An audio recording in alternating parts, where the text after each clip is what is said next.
सिद्धांत का सवाल है वो राजनीतिक सिद्धांत को एक मूल अर्थ में दिया जा सकता है कि वे लोगों के अधिकारों के समर्थक थे। लोगों के अधिकारों का मतलब क्या हुआ कि लोगों के अधिकारों में वे समाज के सभी वर्गों के अधिकारों के समर्थक थे और उन्होंने अधिकारों के संदर्भ में न केवल लड़ाई लड़ी बल्कि अधिकारों को लेकर के उन्होंने संविधान सभा में अपने भाव भी व्यक्त किए।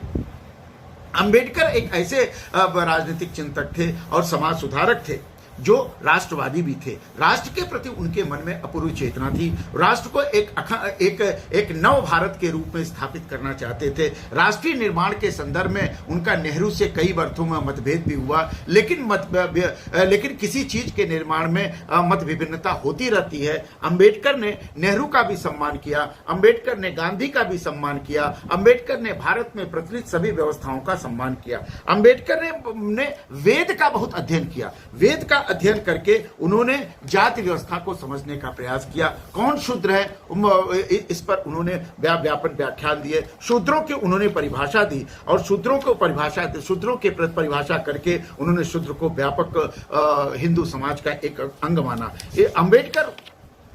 अंबेडकर ने एक छात्र के रूप में ही उनके मन में दलितों के प्रति उनके मन में सम्मान का भाव था और दलितों को वो आगे बढ़ाने के लिए उन्होंने संबद्ध किया। छुआछूत के विरुद्ध संघर्ष में उन्होंने महाड़ सत्याग्रह और कालीराम मंदिर सत्याग्रह उनका एक अद्भुत महत्वपूर्ण उनका योगदान है। भारत सरकार के अधिनियम 1919 में तैयार की जा रही साउथ बरो समिति के समक्ष भारत के एक प्रमुख विद्वान के तौर पर अंबेडकर को साक्ष्य देने के लिए आमंत्रित किया गया था। इस सुनवाई के दौरान अंबेडकर ने दलितों और अन्य धार्मिक समुदायों के लिए पृथक निर्वाचिका और आरक्षण देने की वकालत की थी। 1920 में बंबई में उन्होंने साप्ताहिक मूक नायक के प्रकाशन की शुरुआत की। यह प्रकाशन शीघ्र ही पाठकों में लोकप्रिय हो गया। तब अंबेडकर ने इसका उपयोग रूढ़िवादी हिंदी राजनेताओं और जाति विभेद से लड़ने के प्रति भारतीय राजनीतिक समुदाय की अनिच्छा की आलोचना करने के लिए मूक नायक का प्रयोग किया। उन्होंने उनके दलित वर्ग के एक सम्मेलन के दौरान किए गए भाषण में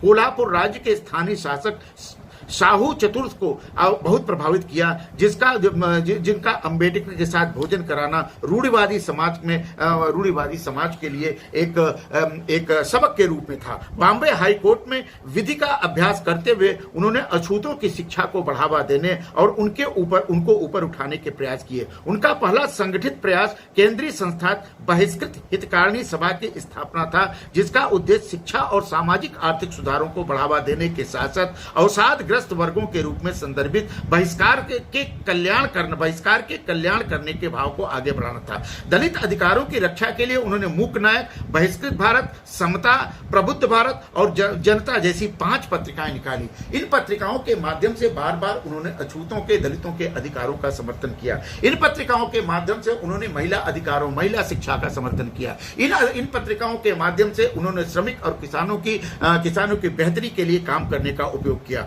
1925 में उन्हें बंबई प्रेसिडेंसी समिति में सभी यूरोपीय सदस्यों वाले साइमन कमीशन में काम करने को नियुक्त किया गया। इस आयोग के विरोध में भारत भर में विरोध प्रदर्शन हुए थे, जहां इसकी रिपोर्ट को अधिकतर भारतीयों द्वारा नजरअंदाज किया गया था। अंबेडकर ने अलग भविष्य के संवैधानिक सुधार के लिए सिफारिश लिखकर भेजी। इसका मतलब यह था कि अंबेडकर संवैधानिक सुधारों के पक्षधर थे। वे कॉन्स्टिट्यूशनल डेमोक्रेसी के, संवैधानिक लोकतंत्र के पक्षधर थे। अंबेडकर एक उदारवादी चिंतक थे। अंबेडकर एक उग्रवादी चिंतन के विरुद्ध उन्होंने अनेक सामाजिक और इकोनॉमिक तथ्यों का प्रकाशन किया। उनका सामाजिक और आर्थिक लोकतंत्र में आस्था थी। उन्होंने पॉलिटिकल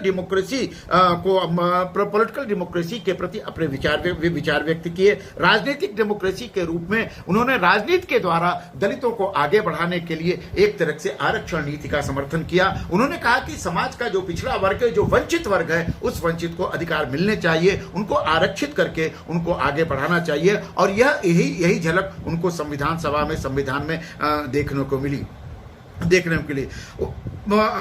अंबेडकर का लोकतंत्र एक कॉम्प्लेक्स लोकतंत्र था। वह लोकतंत्र वह लोकतंत्र एक राजनीतिक तौर का लोकतंत्र था, लेकिन उसके जो तत्व थे, उसके तत्व थे वे आर्थिक थे, और उस आर्थिक तत्वों के आधार पर राजनीतिक लोकतंत्र और आर्थिक लोकतंत्र के बीच में अंबेडकर ने समन्वय स्थापित